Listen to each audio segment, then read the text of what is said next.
Hey kids, John here. Wanted to talk briefly about getting the best gear you possibly can. Whether it's your trumpet stand, music stand, stand light, mutes, case, oils, mouthpiece, trumpet, whatever. I think it's important to get the best gear for you, for your requirements, the stuff that fits you the best. And I think that one of the biggest things that we compromise on is the trumpet. And I'm here to try and convince you to do your best not to make too big of a compromise. So what is a good piece of gear for you? Well, it's one that for you plays great, sounds great, has a great build, and has great intonation. Those are the criteria that I think are really, really important when it comes to equipment. So a few years ago, I was speaking with a great friend of mine and a fantastic, just absolutely respected instrument repair technician, Mr. Dick Ackright. He also built trumpets for Doc Severinsen. He made the bel canto trumpets. So this is a gentleman that knows what he's talking about when it comes to brass instruments. And he and I were having a conversation, and he was kind of frustrated with working on these certain instruments because they fell apart. And he put them back together, and they'd come back all broken again, and it just made him crazy. And he just said, I just hate working on these things. I don't think they're made very well. Well, this is a key. You need to have an instrument that's really built well. You should seek out an instrument that's built well. And if you don't know, you should talk to a repair tech. I don't think it's a great idea to just simply go on a forum and say, is this a great instrument? Because there's going to be yes and no, and you're not going to get a clear answer. Also, asking a repair tech to provide you that information on an open forum is probably not going to work. The repair technician's not going to want to give you a candid answer because they don't want to insult people that may already own this horn by saying, oh no, it's a piece of garbage. That's not cool. So it's way better to just simply ask the question, do you know of a great repair technician that I can have a conversation with? And you'll get a bunch of answers, write them down, put them in your phone, put them on your computer, whatever, but keep this list because this list could help you in the future. Absolutely. So, you get on the phone, you talk to them, they give you a bunch of information about the instrument you're looking at. Killer. It's a great, and they may even make some other recommendations. A repair technician is a great source of information. Always good to have a conversation with them. One of the dangers about asking questions on open forums is you don't know who the people are that are answering the question. What is their experience? Do they even have the experience to properly answer the question? What's a good horn? They may have played two in their life. So asking general questions on an open forum will give you all kinds of answers, but what are the good answers and what are the not so good answers? Here's an example of a post on an open trumpet page. It was an amazing post. Person says, you should really try this horn. It's a great trumpet for the price. Well, what does that mean? They went on to tell us. Well, I also own Horn X, and Horn X is better. Way better. That's 3 levels of better. Better, way better. That's 3 levels of better. Fantastic. So, what is Horn X? Well, I happen to know Horn X intimately. I know others that have played it and made similar comments about it. A very highly regarded instrument as being a good instrument. I've been to the factory. I've seen how it's built. It's a quality instrument. This instrument gets an A, and arguably gets an A+. Okay? But this person is not recommending you try Horn X. They're saying try this other instrument. But what does that mean? Well, if Horn X is an A, here's Horn whatever that they're recommending. Better. Way better. That's 3 levels.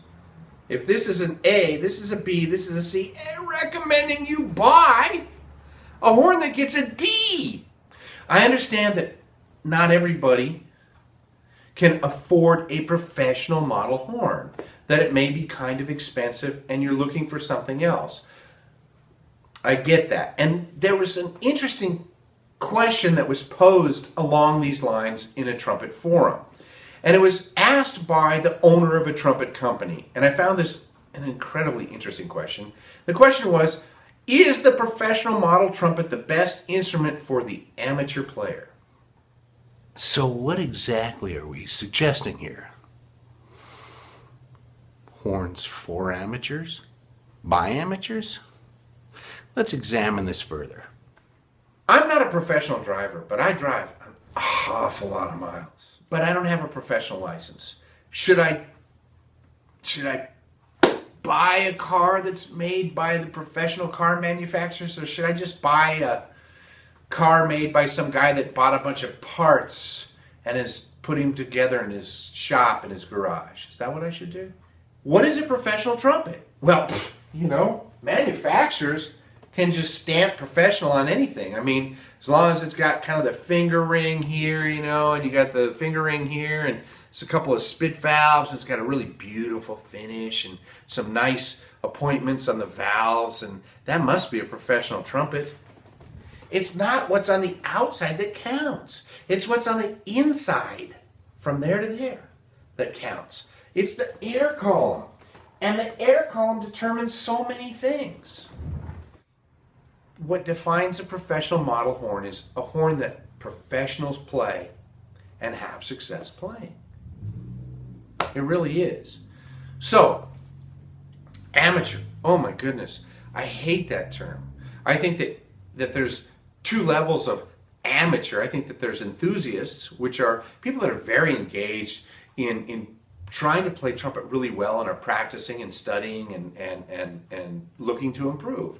And that's every level from whatever, a great high school player, all the way up to people that play at a completely professional level. Great players. And there's also a recreational player.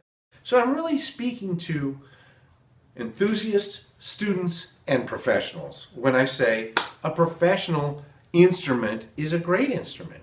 Yes, I think that amateur players should look to get one. Why? Because it plays great. Nah, it's okay. It doesn't have to play that good. It has a great sound. I just need to make some sound out of the thing. It has a quality build. I got a blowtorch in the garage. I'll fix it when I need to, and it plays in tune. I'm not so much worried about playing in tune. I'm here to tell you that to get into the recording studios in LA, you've got to be able to read and you've got to be able to play in tune. Those are the two criteria that are just like, that's assumed. You don't even get near the place unless you can do both. Period. Okay. Playing in tune is huge. So why wouldn't the enthusiast, the student, and the professional want the same thing? The last piece of this puzzle was a gentleman called me up and he says, hey, would you mind trying my trumpet out? I've got a model trumpet that I've gotten some good feedback. I respect, your ability to play some instruments and give an opinion about the instruments. So I was like, oh, well, that's really, really cool. I'll be in your area in a couple weeks. Can we meet at a theater? Sure, no problem. So we meet. I play his horn for about 20 minutes. It plays good. It plays good. It sounds good. It feels good. The whole 9 yards. I didn't have much more time than that, so I handed him back the horn and said, man, you got a great product here. And he was excited about it. So he called me the next day and said, can you do a video? I said, sure, I'll do a video. No problem. And so we set up, scheduled it to meet at another theater in a couple days. Okay. Ironically, this was the same day that I picked up the horn that I have now. It was a used trumpet that I got from the head of the company that dealt with these instruments. And I played it a couple times. I said, man, this is a great horn. And he says, you like it? And I said, yeah, I like it. And he says, do you want it? Well, I'm not going to lie to you. Yeah, I'd love to have it. He says, well, okay, let's work this out. So I bought the horn. He said, I'm not worried about it. I'll get another one off the line. It's fine. So I bought this horn from him that day. Show up at the theater. I've got a horn that I've played a couple times for 10 minutes and a horn that I played for 20 minutes. I think, hey. So I asked him, I said, do you mind if I do a comparison video? He goes, no, that's a great idea. So I slammed my way through a bunch of playing examples of different styles and different things and record everything back to back and finish up with it. And he says, could you use it on the concert tonight? I just got my new horn. I was kind of excited about that, but I said, you know what? you're here, you came all the way out, and I want to give you everything I can. So let me try it on sound check. I sat down in the section. This is a section of people that I've played with for quite some time. We don't have intonation issues. Anything that we have that's a little bit off, we work it out, and we're kind of at the end of the tour, so everything's solid. I sit down, we get into the sound check, and all of a sudden I'm doing this. I'm like, oh man, I'm trying to find the section. Well, that doesn't happen. Except for this horn was out of tune.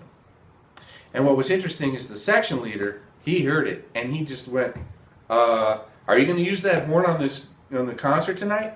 And I said, no, and I set it down. He wasn't asking a question. He was making a statement in the form of a question. Okay? If you ever hear it that way, understand that. And then the other side of that is if he'd said, man, you should use that horn tonight. Well, that would have told me a lot, wouldn't it? So I set the horn down and picked up my new to me used trumpet.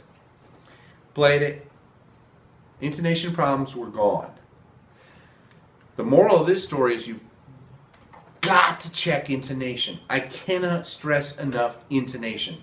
Use a tuner when you try a horn. Sit down with a friend that you play duets with and know whether or not you're able to match each other right away or not. Sit in the group and find out if you can tune with the rest of the group. Really, really, really check the intonation on an instrument before you commit to it or buy it. Okay? Intonation is huge. It's a huge piece of this puzzle. I've understood that before, and I relearned it that day. And that video still lives online. It's a comparison between two horns. And you can hear the difference between the two horns. There's a couple of examples in that video where it really stands out. But from behind the horn, I wasn't necessarily hearing it. So it's huge to check intonation with the group that you play with, or at least on a tuner. I understand if it's financially impossible to buy a brand new, expensive, professional model trumpet. I think looking at manufacturers that have a great reputation for making good trumpets is key here. Take a look at their entire line. Don't just look at the top professional models. Look at their entire line and see if there's a really good horn, really good playing horn that sits somewhere lower in their line that's a hidden gem. They do exist. It really, again, is all about, does it play great? Does it sound good? Is it a good quality build? And does it have great intonation?